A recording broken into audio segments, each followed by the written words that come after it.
दोस्तों नमस्कार। और मैं अपने एक विषय के साथ में आप लोगों के सामने मैं फिर से मैं उपस्थित हूं।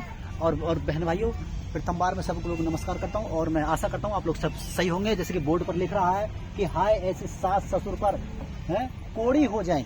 तो कैसे सास ससुर, जैसे कि हम समाज में देखते हैं भाई, कोई भी हो, है लड़की हो या लड़का हो, एक दिन वो सास बननी होती है।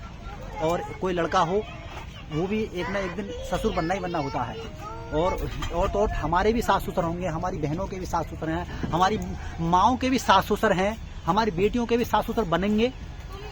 तो विषय ये है कि कैसे लोगों पर, कैसे सास ससुर पर हाय का विषय ये है कि मैं आपको बताना चाहूँ, जहाँ तक मैं देख रहा हूँ कि सास बहुओं की लड़ाई, ये जो बहू और ससुर की लड़ाई मैंने आम हो गई है। क्योंकि ऐसे सास ससुर पर हाय, जहाँ की मैं पर्सन है, मैं बहुत गहराई से देखता हूँ कि लोग कैसे हैं, कैसे कैसे भेदभाव करते हैं अपनी बेटी के लिए। तो वो बेटी मानते हैं, लेकिन दूसरे की जाई को, यानी कि दूसरे के सबको परिवार को छोड़ करके आती है, लेकिन उसके लिए कोई आदर तवज्जा बहुत से परिवारों में नहीं है। और एक प्रकार की जलन कुंठा होती है कि उससे जलते रहते हैं कि ये कैसे। अरे सासू माओ सुन लो, तुम भी एक दिन एक लड़की ही बनकर आई हैं, उसके लिए पहले आपको समर्थन करना पड़ेगा, उसके लिए प्रेम देना पड़ेगा। अपनी बेटी के लिए तो चाहे वो 8 बजे सो करके उठे, लेकिन बशर्ते बात हो उसको 4 बजे उठ। अब आपकी बेटी ने कभी जीवन में कभी किसी के कोई पैर ना छुए होंगे, उससे बोलेंगे कि तू सबके पैर छू। अरे वही वाह, ये कहाँ का इंसाफ है। और दूसरी बात मैं आपको ये बोलना चाहता हूँ, यानी अपनी बेटी को कोई संस्कार नहीं, लेकिन दूसरे की बेटी के लिए कहेंगे तो ये संस्कार सीख के नहीं आई है, तो ये संस्कार सीख के नहीं आई है।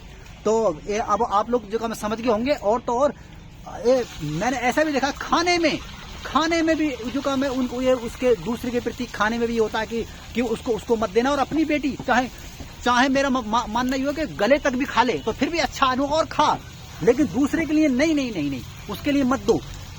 तो ऐसा है मेरी सासू माओ, यानी या मेरी माताओं, ये ध्यान रखो, दूसरे की बेटी से अगर तुम ऐसा बर्ताव करोगे तो तुम्हारी बेटियों के साथ भी ऐसा बर्ताव होगा। और सुनो, जितने भी आप ससुर हो, इन बातों का भी आप ध्यान रखो कि उस बेटी के लिए भी आप अपनी बेटी की तरफ से को सम्मान दो। जब देखो कि तुम्हारा जो परिवार कैसे जन्नत बन जाएगा। लेकिन नहीं, वो तो ऐसी है, कोई नहीं है। आपके अंदर कमियां हैं, अपने आप को सुधारो, हैं ये जो सब लोग जो सुधर जाएंगे। ऐसा नहीं है कि हाँ बस ये होता है कि नहीं पहले वो सुधरनी चाहिए। तेरे बाप ने क्या सिखाया, तेरी माँ ने क्या सिखाया है, तू वहां क्या सीख के आई है। अरे भाई तुम क्या सिखाओगे, आप देखो अपने आप के लिए। क्योंकि मैंने देखा है, बोलेंगे वो जिनके पास कोई वजूद ना होगा, है मैंने देखा है बड़ी आंखों से लोगों के लिए।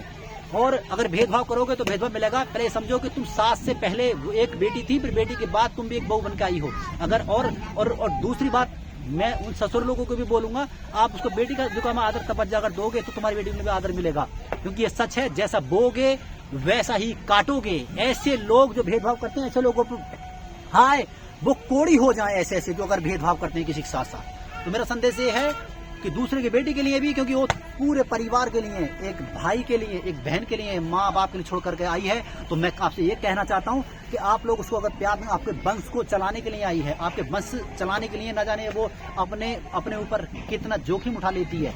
तो इसीलिए मैं आपसे आग्रह निवेदन करता हूँ, अगर किसी घर में अगर ऐसी कुंठा है तो एक बार और एक बात और मैं बोलना चाहूंगा कि उन बेटियों के लिए जो बहू बनकर के आई हैं, वो भी अपने आप को, अपना नेचर बदलें। परिवार के अंदर एक शांति का, प्रेम का माहौल बना करके रखें। जब जिंदगी जिए कितना आनंद है, क्योंकि आप अपने परिवार में ही स्वर्ग को देखोगी। तो आप लोग समझ गए होंगे जो मेरा संदेश था। इसी वीडियो के साथ मैं सब लोगों से विदा लेता हूँ, और तब तक के लिए मैं सब लोगों को नमस्कार करता हूँ। लाइक करें, शेयर करें, सब्सक्राइब करें। तब तक के लिए नमस्कार।